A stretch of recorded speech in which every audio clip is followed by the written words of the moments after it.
Las motivaciones para cometer suicidio en el ser humano siguen siendo las mismas desde hace 4000 años. Acabar o escapar de un sufrimiento emocional o mental insoportable, terminar con el padecimiento de una enfermedad terminal, dejar de sentirse una carga para los demás, experimentar una culpa, sentir vergüenza o sentirse injustamente tratado, acabar con un estado de desesperanza, la fantasía de querer reunirse con un ser querido fallecido, huir de la soledad o en este caso de la sociedad, suicidarse por pasión o considerar que la vida no tiene sentido, han sido argumentos por el hombre para morir de forma voluntaria. Sin embargo, dentro de la sociedad que vivimos, pues no es permitido. El conocimiento de la dimensión histórica del suicidio contribuye a la comprensión holística de un fenómeno sumamente complejo. Contamos con 40 siglos de historia del suicidio, pero solo en los últimos siglos ha sido la medicina quien ha reclamado para sí su estudio.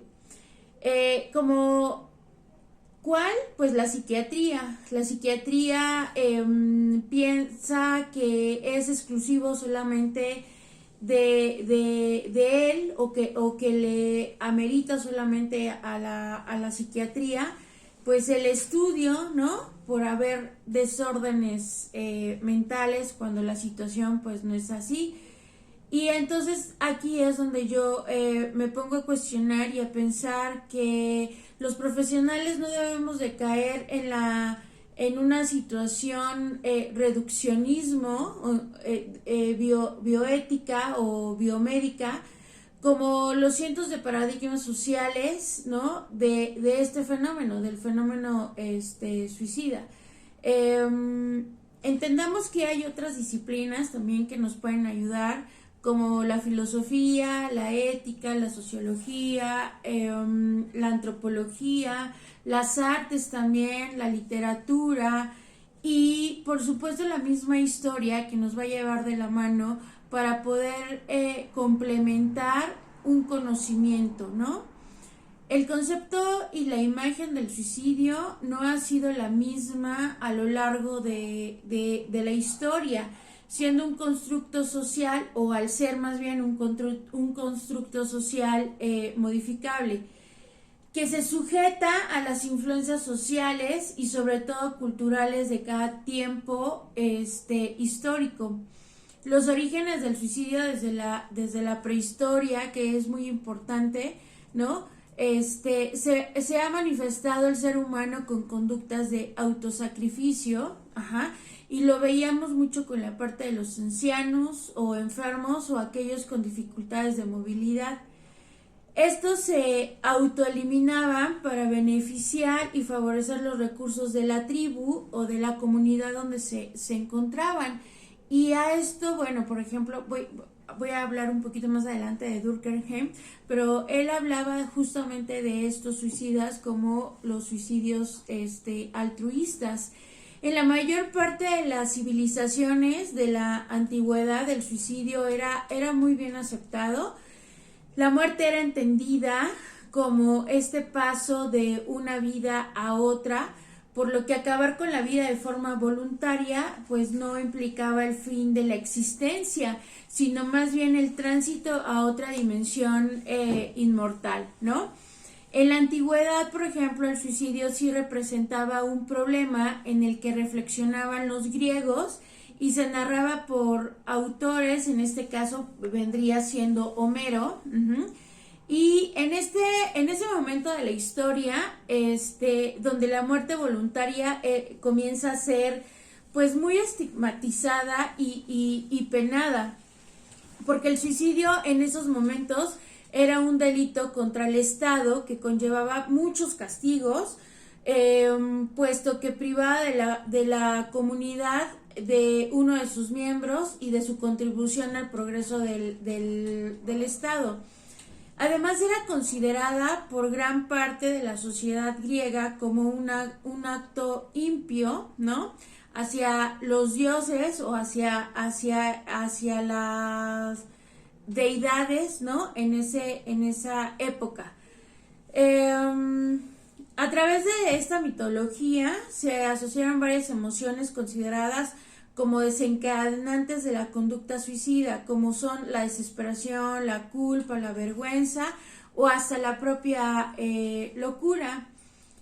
Con Pitágoras no se aceptaba el suicidio, ya que se consideraba la muerte voluntaria como una salida repentina del alma que trastornaba el equilibrio pues del cosmos, ¿no?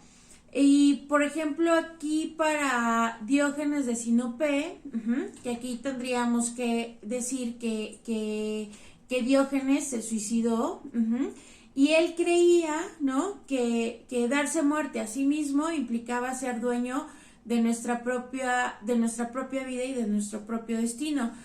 Pero fue Zenón de Sitio que tenía un lema que decía: morir de una vez antes de padecer indefinidamente. Entonces entendemos que la vida, por tanto, no posee un valor intrínseco per se. Para Epicuro, el suicidio era una salida honorable si no se puede asegurar el hedonismo y el placer. Entonces, desde aquí estamos entendiendo que justamente el suicidio es subjetivo, ¿no? Es a partir de lo que yo quiero ver y cómo lo estoy viendo. En esta época, bueno, también vamos quiero tomar también un poquito esta parte de Sócrates, porque, bueno, el suicidio de Sócrates se suicidó, ¿no? Marcó en la historia de la filosofía la cuestión de la muerte voluntaria. Este maestro decide aceptar su muerte por cicuta en lugar de huir, tras ser condenado por el Estado. Su decisión afectó profundamente a sus seguidores, y entre estos seguidores se encontraba Platón. Y Platón no estaba a favor justamente de la parte del suicidio, porque él argumentaba, ¿no?, que iba en contra del Estado y contra de los dioses. Pero establecía 3 excepciones donde la muerte voluntaria era legítima. 1 era cuando lo ordenaba el Estado, 2 cuando había una enfermedad, y 3 ante la vivencia de una desgracia como muy extrema, ¿no? Aristóteles condenó todavía más el suicidio, y él nos habla en su obra Ética a Nicomaco, donde afirma que es un acto pues de cobardía, puesto que el suicidio eludía su responsabilidad social y afectaba a terceros, ¿no? Justamente a la misma sociedad. Y bueno, también era considerado como un delito, ¿no? Para esclavos y soldados, pero no lo era para la demás población, siempre y cuando estuviese motivado por causas como el honor, el patriotismo, la enfermedad humillante o preservar la dignidad del estatus social. Y que volvemos a lo mismo con Durkheim, ¿no? Él nos habla de varios tipos de suicidios, pero vamos a encontrar justamente que el suicidio altruista, ¿no? Sí, o sea, el altruista es como por una causa, pues está como justificado. O sea, si tú te quieres morir o te querías morir por una situación simplemente por placer de ya no quiero vivir, pues hablo porque como lo dije desde un principio, en realidad es que la cuestión del suicidio no ha cambiado, las razones del suicidio no han cambiado. Entonces, podría seguir hablando justamente de todas estas cuestiones de Grecia, ¿no? De Séneca, de Justino, ¿no? Por mencionar algunos. Sin embargo, creo que también hablar un poco de esta cuestión de las comunidades cristianas o de la Biblia, que también está muy ligada con la parte de la sociedad, ¿no? Que está llena de paradigmas, pues sería muy importante.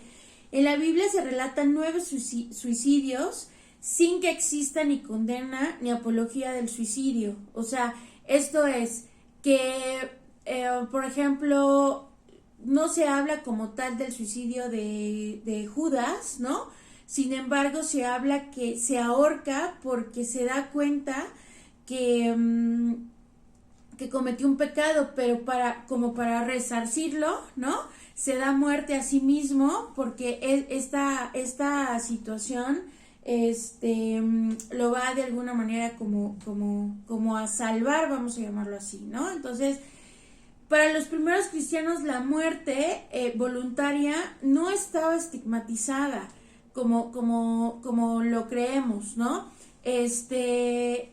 Esto produce un fenómeno que alarmó enormemente a los primeros obispos, porque la gente sí tomaba esa decisión justamente de suicidarse, pero al ser como ya como fuera de control, la iglesia se empieza como a involucrar, ¿no? Ante esta situación, como ellos le llaman en esos momentos, que le llamaban un martirio voluntario, ¿no? Que los llevaba a la muerte. Y este fenómeno hace, ¿no?, que se tenga una intervención teológica, vamos a llamarlo así, que frena estos actos.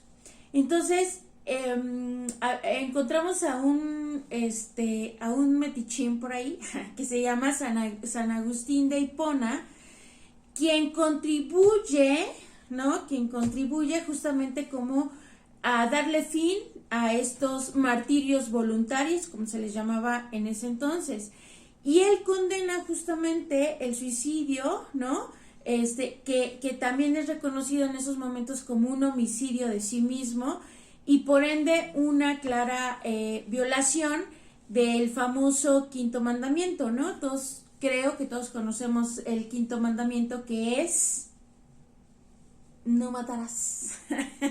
Entonces, para la iglesia la vida, hay que recordar que la vida pues no nos pertenece, solamente le pertenece a Dios, y condena formalmente la iglesia la parte del suicidio y da condena y castigo pues a las personas que ya están muertas. Y podemos decir, pero ¿cómo los van a condenar? Bueno, pues en estos casos pues los excomulgaban, ¿no? Les daban, por ejemplo, la negación al rito, o sea, como a seguir lo que regularmente conocemos como los rosarios, que entrar a la iglesia y la última despedida y este rollo, ¿no? La parte funeral, enterrarlos, ¿no? Sepultarlos, o como se les conoce todavía en algunas situaciones, pues la entrada al santo campo, ¿no? Que en este caso pues es el panteón. El suicida, porque además creo que esto todavía en algunos lugares todavía se practica, ¿no? El suicida no solamente es un pecador, sino que también se convierte en un delincuente ante las leyes, vamos a llamarlo así, ¿no? Y es merecedor de castigos físicos y sociales extremos. Por ejemplo, antes ya la persona que se suicidaba, pues él recibía como la parte espiritual, ¿no?, del castigo, pero seguían, por ejemplo, para los familiares, a los familiares se les quitaba, se les despojaba de muchas cosas hasta dejarlos como en la calle, ¿no? También, por ejemplo, si la persona llegaba como a sobrevivir de ese intento de suicidio, el cuerpo, por ejemplo, lo arrastraban por las calles, ¿no? Lo mutilaban, todavía les clavaban como estacas, y por ejemplo, después de eso, bueno, pues todavía les negaban, porque ellos llegaban a morir en estas, como en estos, ay, se me fue el nombre, castigos, ajá. Llegaban a morir en estos castigos y aún así se les negaba todavía pues la cuestión de la sepultura o del entierro. Santo Tomás, que era un poquito chismosón, ¿no?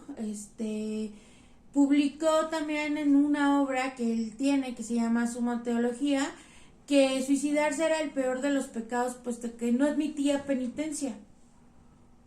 Acabar con la vida de forma voluntaria atentaba contra la propia naturaleza humana y injuría a la comunidad y a Dios. Creo que hoy en día en la parte social sí, muchas personas llegan no a suicidarse justamente porque hay un temor a Dios.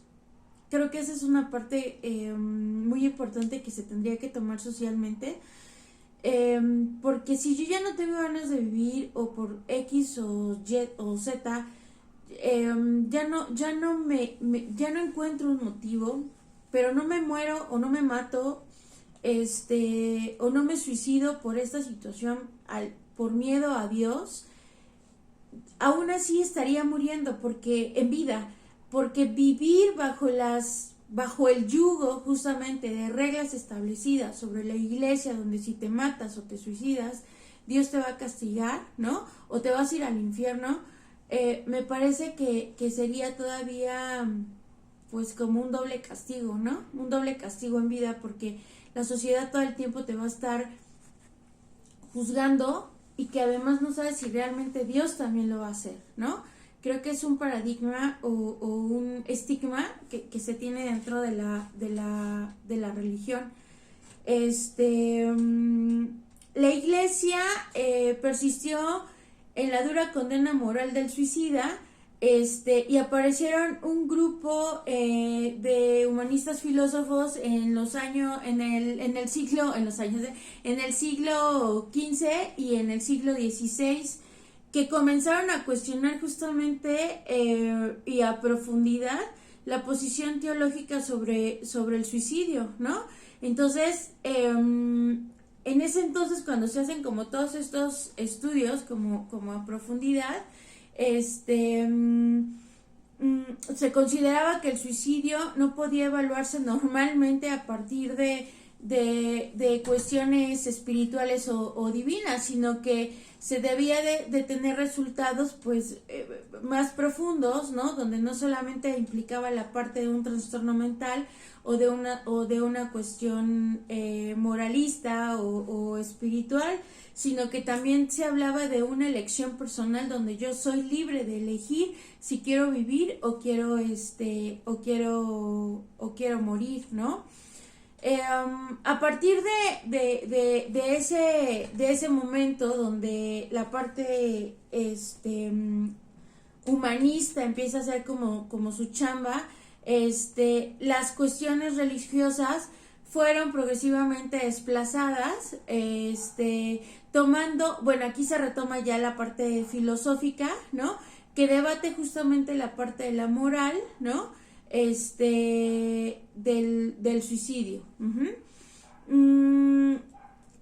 Después de esto, bueno, platico todo esto porque creo que es como muy importante saber como algunos antecedentes históricos sobre la cuestión social, ¿no?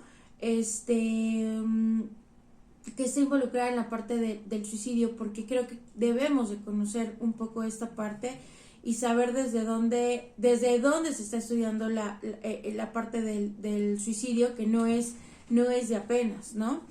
La psiquiatría, por ejemplo, en ese entonces representa, pues, nos enseña más bien que clínicamente, ¿no? Desde la cuestión patológica, pues no es todo, ¿no? O sea, sí está involucrado, ¿no? Porque existe la parte de los estados delirantes crónicos, las manías, un trastorno obsesivo compulsivo, la psicosis, ¿no?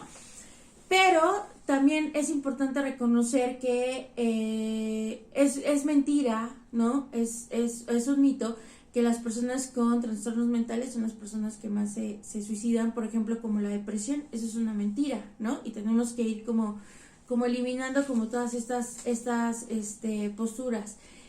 En el siglo XIX, con la llegada del romanticismo, el suicidio pierde su carácter peyorativo, ¿no? Y se valoran las motivaciones psicológicas por encima de la ética. Se exaltan los sentimientos y se considera el suicidio como un acto de máxima libertad o como expresión de estados de desesperanza. A finales del siglo XIX, reluce o destaca justamente la parte sociológica, ¿no? Cuando aparece, pues, Durkheim, ¿no? Donde él pensaba que el suicidio, que no lo ve como un fenómeno individual, sino bueno, no es como la parte individual, sino más bien es como la sociedad que pertenece que el individuo pertenece a una sociedad, ¿no? Entonces, indudablemente no hay individuo que no pertenezca a una sociedad, todos pertenecemos a la sociedad, ¿no? Y que entonces las causas sociales, ¿no? Por ejemplo, las causas sociales que podrían ser las crisis económicas, la pobreza, el aislamiento, los cambios sociales, el exceso de regulación social, las religiones, la cultura, ¿no? O han originado justamente el acto suicida. No estoy diciendo que siempre la sociedad sea siempre la culpable, porque como individuos tomamos decisiones, pero sí está dentro sí lo origina, ¿no? De alguna manera. Y bueno, actualmente en el siglo XX, ¿no? Con la cuestión de el existencialismo, contribuye significativamente al estudio y comprensión del fenómeno suicida. En la actualidad, desde el esquema biopsicosocial o biopsicosocial y espiritual, ¿no? Se propone una serie de estrategias donde se tiene que hacer como una intervención, ¿no? Una intervención de población universal, una intervención dirigidas a grupos de riesgo, una intervención para personas con conductas suicidas, ¿no? Constantemente. Y bueno, esta parte nos llevaría justamente a que cuando nosotros estamos reeducando a la población, ¿no? Estaríamos rompiendo como con muchos paradigmas. El acceso, creo que a los recursos sanitarios, ¿no? En este caso tendríamos que estar hablando de la salud mental, ¿no? Y una identificación temprana, sobre todo en las cuestiones como alcoholismo, drogadicción, trastornos mentales, quizá en algún momento una depresión, ¿no? Estaríamos retomando una importancia que son partes del desarrollo de las intervenciones sociosanitarias en grupos muy, muy vulnerables, porque nos hemos dado cuenta en las estadísticas que estos grupos vulnerables son jóvenes, las personas de la tercera edad y que están como más propensos, ¿no? Y tendríamos que tener una concienciación y mejora de competencias para el manejo del suicidio de todos los profesionistas o profesionales, ¿no? Sanitarios y no sanitarios. En este caso me refiero, por ejemplo, a educadores, maestros, ¿no? Sobre todo de secundarias. No están exentos los niños, sí, pero es una minoría. Policías, bomberos, los paramédicos, y creo que toda la parte del sector salud, porque todavía nos falta esta parte de la información o de la educación, ¿no? Y tendríamos que comprender que el suicidio es un fenómeno sociológico e histórico muy complejo, que va más allá de las patologías psiquiátricas y de las fronteras de la atención a la salud mental. Tendríamos que abordar siendo una cuestión integral, ¿no? Que, que se va dando justamente en este fenómeno y en otros fenómenos como la parte de la violencia de género, ¿no? Que bueno, que también está como muy marcado. Tenemos que reconocer que la sociedad donde se desenvuelve el individuo puede modificar un pensamiento. El suicida se hace, no nace. El suicida planea la muerte. El suicidio se planea, no es meramente un impulso, ¿no? Recordar que la historia social del suicidio nos da herramientas y claves para poder abordar de manera clara justamente el fenómeno suicida, dejando atrás toda la cuestión de los paradigmas, las creencias y los estigmas sociales como esa parte de que si hablamos de suicidio estamos impulsando o estamos incitando a la gente, ¿no?, a que se suicide. Y eso es una mentira. Creo que cuando nosotros tenemos conocimiento de los hechos, como la historia en esta parte del suicidio, podríamos reducir y también creo que tener una reeducación pedagógica sobre el suicidio desde el núcleo familiar nos permitirá saber y entender que puede haber una prevención del suicidio. Creo que para mí, al menos para mí, la prevención del suicidio inicia desde el núcleo familiar, ¿no? Desde el contexto donde el individuo se está desenvolviendo. Y entonces, pues bueno, para terminar, creo que tenemos que educar una sociedad porque todos somos responsables, ¿no?, de lo que pasa en la sociedad. Para mí eso es de lo que yo estaría hablando en estos momentos, de cómo yo he visto la parte de la sociedad, ¿no?, que todos somos responsables y somos parte de los hechos históricos también y de las contribuciones a las reeducaciones históricas. Gracias.